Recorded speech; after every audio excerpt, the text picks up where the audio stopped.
굉장히 중요한 위치에 있는 최상급 헤드 커터에 있는 사람으로 생각한 게 아니고 저 아래 하층민들이 지시받은 일을 대충 운영하는 사람을 구성이라고 불렀던 모양이에요.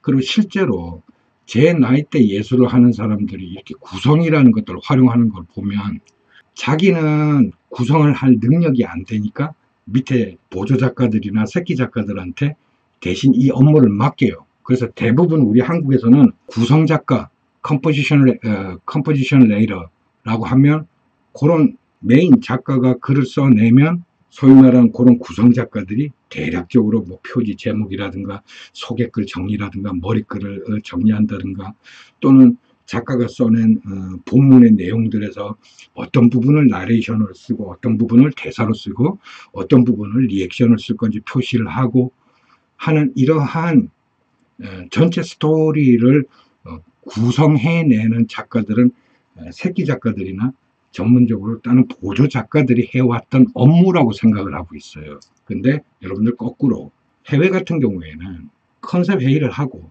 1930년대부터 그렇게 해왔어요. 해외에서는 작가들이 모여서 서로의 아이디어를 내어서 컨셉을 잡고 컨셉을 잡으면 경험이 굉장히 많고 또는 예술적 능력이 뛰어난 사람들이 구성을 합니다.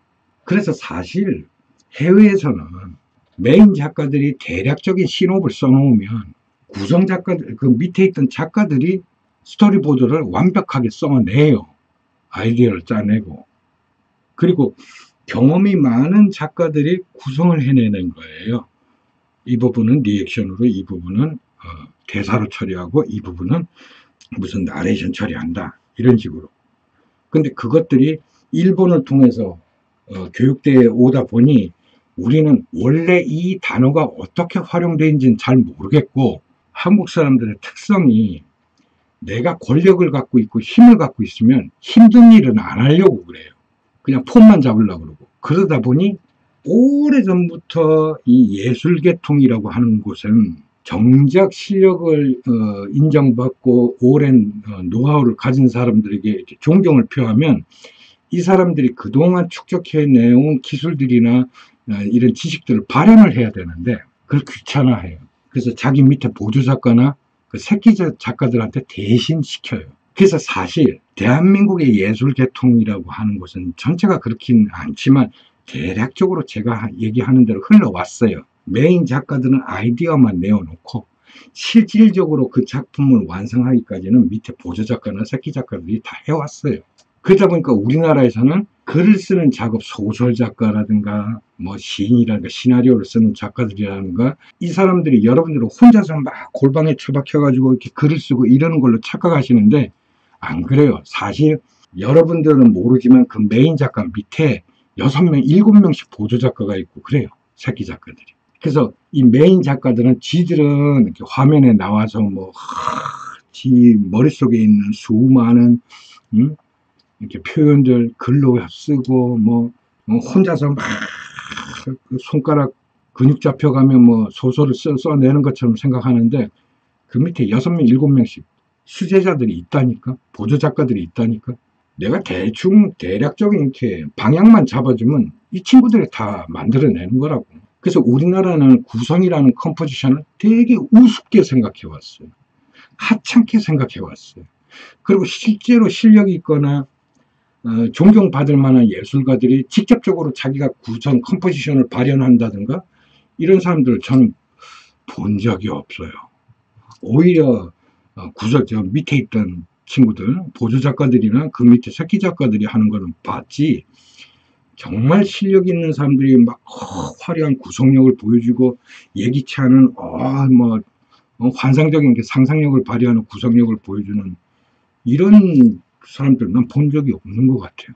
전부 보조 작가들이 다 해주지. 그래서 우리나라는 이렇게 소설 분야에나 도서 계통의 예술을 하는 작가들의 능력들이 구성이라고 하는 컴포지션을 상당히 우습게 생각하고 오늘날까지 왔고 실제로 지금도 구성 작가, 컴포지션 레이터를 굉장히 하찮게 여기는 그 경향이 있는데 지금은 자신이 글을 쓰거나 소설을 쓰거나 시나리오를 쓰는 사람들이 내가 구성을 많이 경험해 본 사람이다 그러면 앞으로도 훌륭한 작가로 탄생할 가능성이 매우 높은 사람들이에요.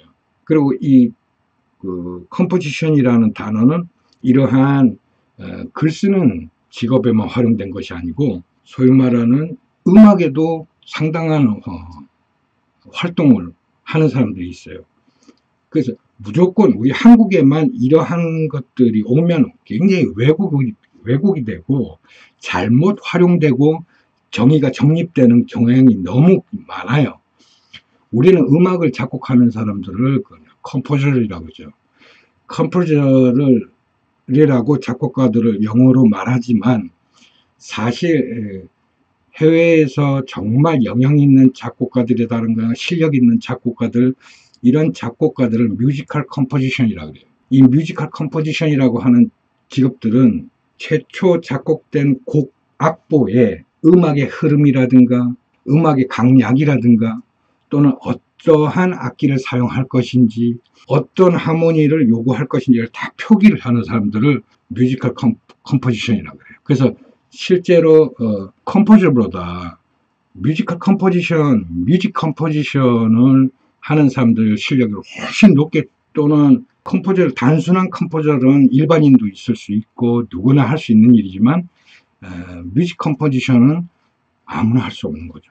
상당한 경험과 상당한 실력, 음악적 지식 이런 것들이 동반돼야 뮤직 컴포지션을 할 수 있는 사람이에요. 그래서 음악 계통에서도 뮤지컬 컴포지션, 뮤직 컴포지션이라는 단어는 존재하고 있고 여러분들에게는 생소하겠지만 뮤직 컴포지션이나 뮤지컬 컴포지션을 하는 사람들의 임무는 새롭게 작곡된 악보에 여러 가지 다양한 음악적 요소들을 배치하고 활용할 수 있도록 구성하는 사람을 뮤지컬 컴포지션, 뮤직 컴포지션이라고 합니다. 그래서 음악 계통에도 이렇게 활용을 하고, 영상에는 더하죠. 영상에서는 구성이 얼마나 중요하냐면 구성이 모든 것을 좌우한다고 볼 수 있어요.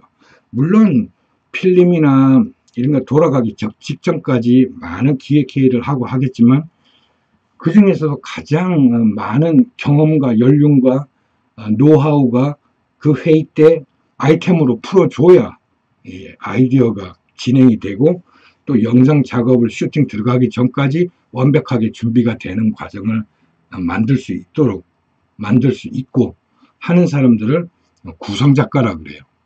그래서 이 영상 작업을 하는 계통에서는 무비 슈팅 컴포지션이라고 하는 직업들이 있었어요. 그러니까 제가 어렸을 때 독립 영화를 제작하는 과정을 통해 가지고 영화계에 입문했다가 이제 MBC를 통해서 SBS 활동을 마지막으로 방송 영화 광고 시장에서 15년 동안 활동을 하면서 제가 했던 역할이 섭외, 그리고 또 한 가지가 소위 말하는 이제 시네마그래픽 컴포지션이라고 하는, 굉장히 길지만 그냥 뭐 대부분들 뭐 CW라고도 하기도 하고 그냥 한국말로는 그냥 섭외, 그 다음에 뭐 구성 연출 뭐 이렇게 쓰기는 합니다만 그냥 직함만 불렀지 실제로 저같이 역할을 하는 사람들에 대한 한국에서 어떤 스텝에 대한 구체적 직함은 없었어요. 오늘날에 와서는 영화 스크로 올라가는 거 보면 무슨 뭐 무비 슈팅 컴포지션 해가지고 들어가기도 합니다만 저 때는 그런 게 없었어요. 뭐 시네마토그래픽 뭐 컴포지션 뭐 웨러 이런 직함도 없었고 지금은 다 있습니다. 그래서 굳이 옛날 말로 할 필요는 없지만 이 영상 작업을 할 때 이 컴포지션 레이더가 얼마나 중요하냐 그러면, 여러분들이 시놉을 썼어요? 그러면 시놉을 써서 대략적으로 시나리오를 써갈 때 인물 배치도라든가 이런 것들을, 여러분들은 경험이 없다 보니까 글만 쓰던 사람들이니까 아버지 역할에는 어떤 사람이 어울리고 어머니 역할에는 어떤 사람이 어울리고 큰아들 역할, 뭐 동네 이웃 주민은 어떤 역할, 이런 것들은 수많은 데이터를 가지고 경험을 가지고 인물을 배치해 놓는 거예요. 예. 그래서 신혼만 보고도 인물 배치, 그 다음에 촬영할 위치, 장소, 그 다음에 날씨, 뭐 이런 것까지도 다 설정해 주는 사람. 그런 직업이 있습니다. 여러분들 잘 몰라서 그런데. 그래서 그런 사람들을 제가 그런 활동을 했었고, 영화 영상 촬영하는데도 그러한 컴포지션 라이터는 굉장히 중요한 역할을 하고, 컴포지션 라이터가 없는 영화사는 없었다. 근데 지금은 이 역시 한국에서는 어떻게 활용을 했냐 그러면 PD는 그냥 아이디어만 내고 그 연출부에서 다 하는 거예요. 뭐 배우도 섭외하고 뭐 작가랑 의논해가지고 이 사람 할 거야 저 사람. 그러니까 영상 작업에서 제 시대 때는 감독이라고 한 높은 직함을 갖고 있는 사람은 그냥 권력만 휘두를 쓰는 거지, 밑에 조감독이라든가 FD라든가 연출부 그 작가들이라든가 이런 친구들이 협업해갖고 구성하는 것을 컴포지션이라고 하는 단어를 쪼개가지고 임무 역할을 해왔다는 거예요. 해외에서는 컴포지션 레이러라고 하는 전문가가 존재해요. 이 사람들은 미국에서 활동하는 수많은 배우들의 그 데이터도 갖고 있고, 어떤 장소에서 어떤 씬에서는 어떤 장소에서 촬영하면 좋을지에 대한, 장소에 대한, 지역에 대한 그런 지식도 자료도 충분히 갖고 있고, 그러니까 우리나라는 이러한 그 직군을 쪼개서 갖고 있었던 거예요. 경험이 없다 보니까. 일본이 남산에 있던 라디오 방송국을 버리고 가는 바람에 우리나라에서 그걸 최초로 라디오 방송으로 시작했고, 그걸 여의도로 갖고 와서 TV 방송을 시작했고, 그게 오늘날 국영방송 KBS 아닙니까? KBS는 일본 애들이 남겨준 자산으로 시작된 방송이에요. 그래서 전 국영방송이라고 인정 안 해요. 국영방송 답은 대한민국 자체가 만들어내야지. 왜 일본 애들이 쓰다가 버린 걸 갖다가 만들어 놓고 역사를 부여하고 의미를 부여하고, 저는 그런 거 인정 못 합니다. 해서 이러한 컴포지션이 예술 계통에 와서는 어떤 식으로 발현이 되냐 그러면, 물론 해외에서는 이런 컴포지션이라고 하는 기술들이나 능력들이나 지식들을 작가 스스로가 발현을 하는 것이죠.